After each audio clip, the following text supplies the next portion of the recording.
Hello everyone, welcome to my channel.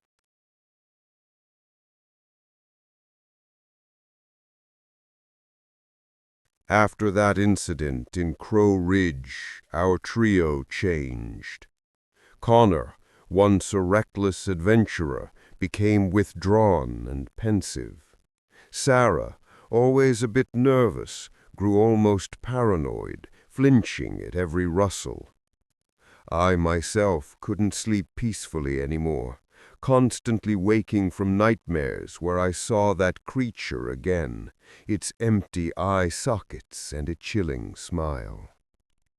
We tried to talk about it, but words seemed insufficient to describe the horror we had experienced. We tried to convince ourselves it was just a bad dream, a collective hallucination caused by fear and lack of sleep. But we knew the truth. We had seen it, and it had seen us. I abandoned photography for several months.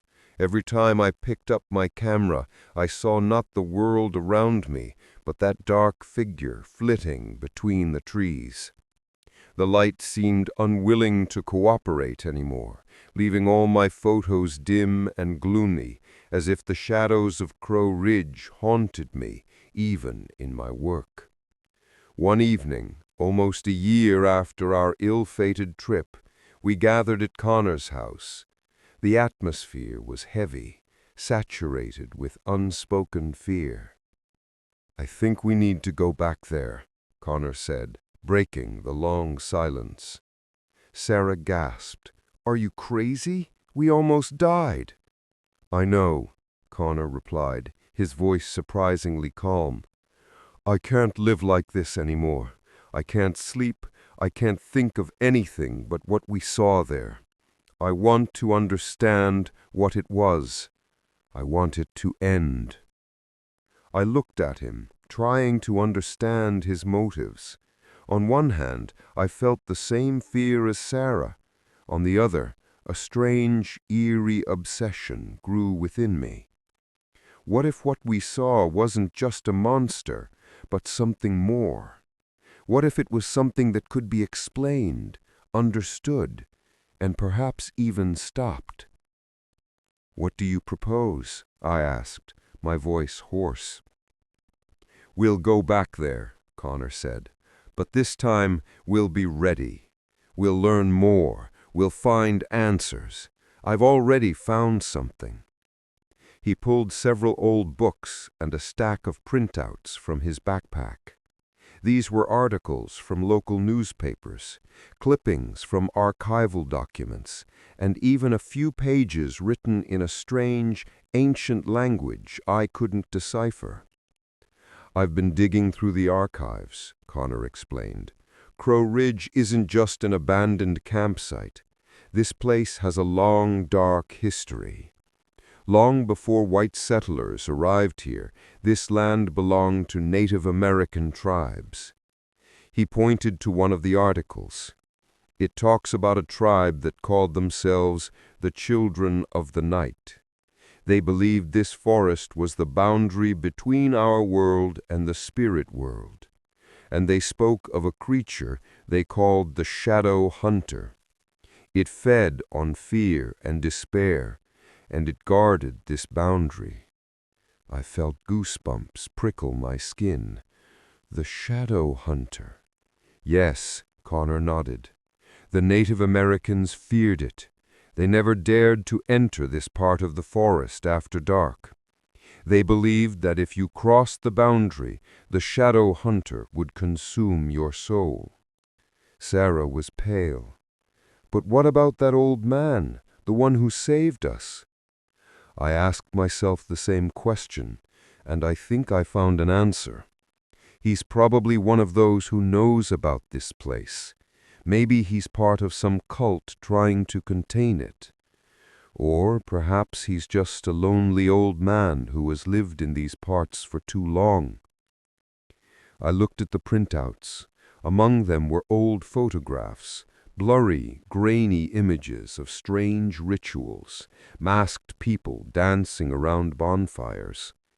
And in some of the photos, in the shadows in the background, I could discern something resembling the creature we had seen. Blurred, almost invisible, yet discernible. We spent the next few weeks preparing. Connor gathered information, Sarah learned to use flares and self-defense tools, and I, overcoming my fear, began photographing again. I wanted to capture this creature if we saw it again. This time, I wanted to be ready. I even bought a special infrared camera to see in the dark. We bought new equipment, powerful flashlights, walkie-talkies, and even a few silver amulets that, according to Connor, could help ward off evil spirits. He found this information in one of the old Native American texts. "This is madness," Sarah repeated, but her voice no longer held the hysteria it once did. Only despair and resignation were audible. She knew Connor couldn't be stopped, and neither could we. We returned to Crow Ridge 2 months later. It was early autumn, and the forest was full of bright colors, but to us it was still dark and menacing. We drove in a different car to avoid attracting attention, and this time we were dressed in camouflage, like real hunters. We left the car some distance from the old sign and walked. The silence of the forest was as oppressive as the first time, but now we were ready for it. This time we didn't set up camp in the old clearings. Instead, we found a small cave hidden deep in the forest and equipped it as a shelter. We placed cameras around the perimeter and installed infrared motion sensors. We were ready for war. The first few days were calm, too calm. We roamed the forest, exploring it, looking for tracks, clues.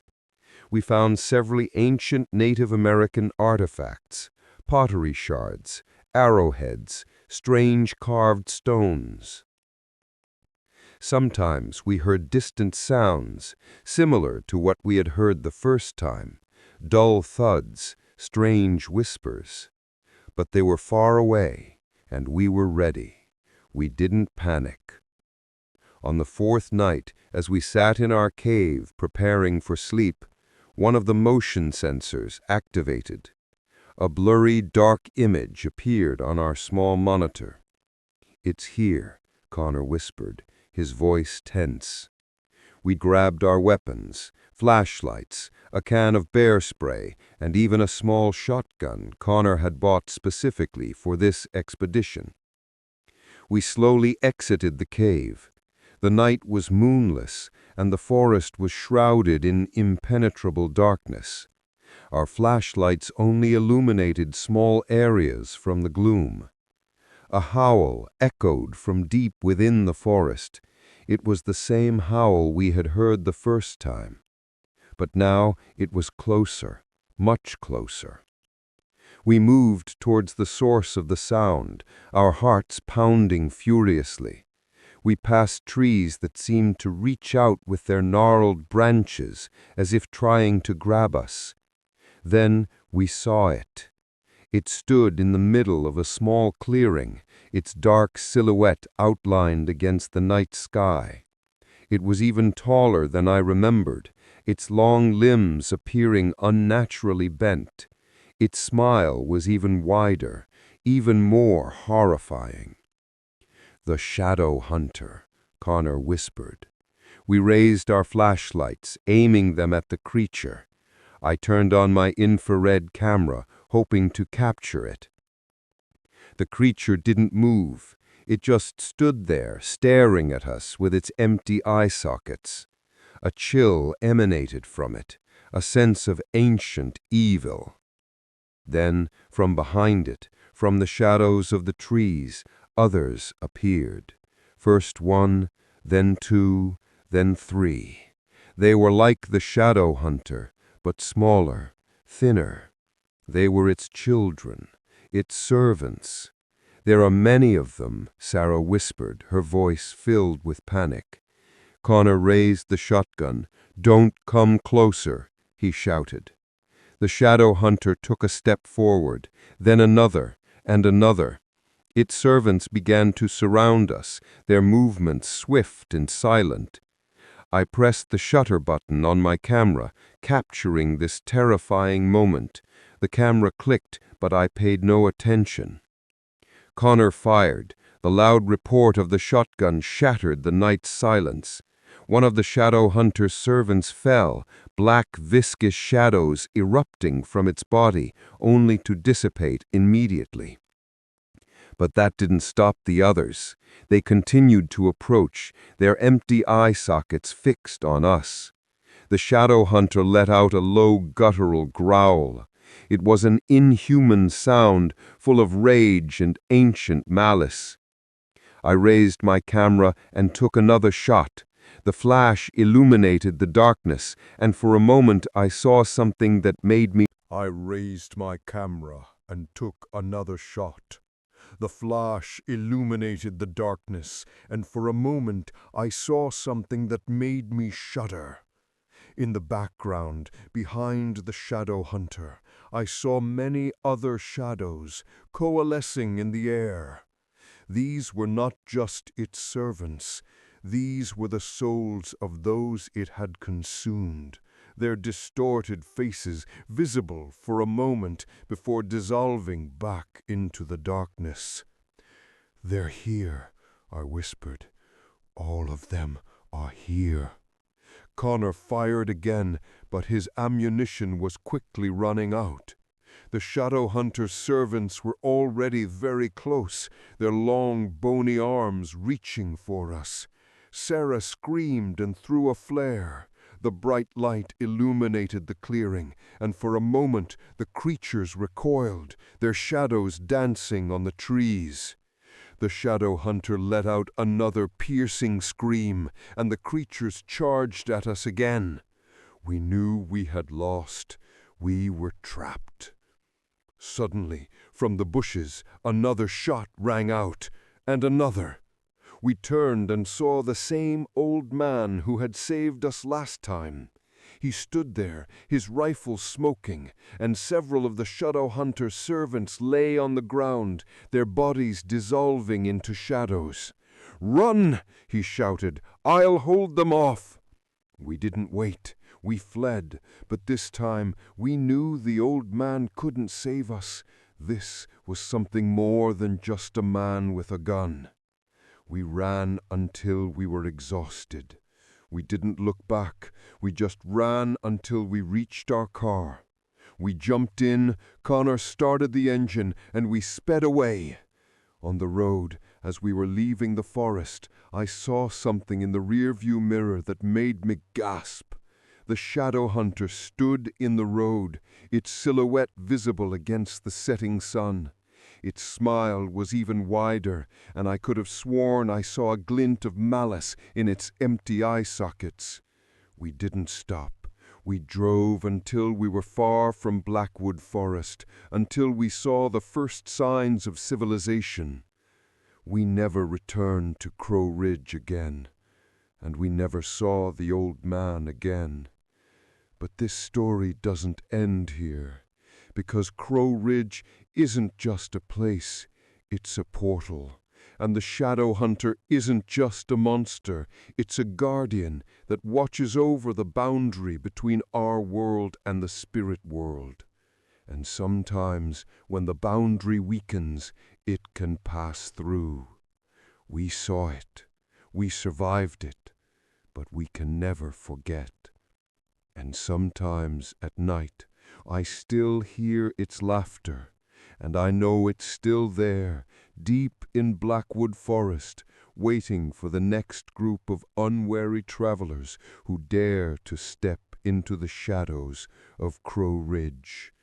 And I know that if you ever hear the whispers of ancient spirits in the forest, you'd better run, because the shadow hunter will always find you. Good night. Don't forget to subscribe to the channel.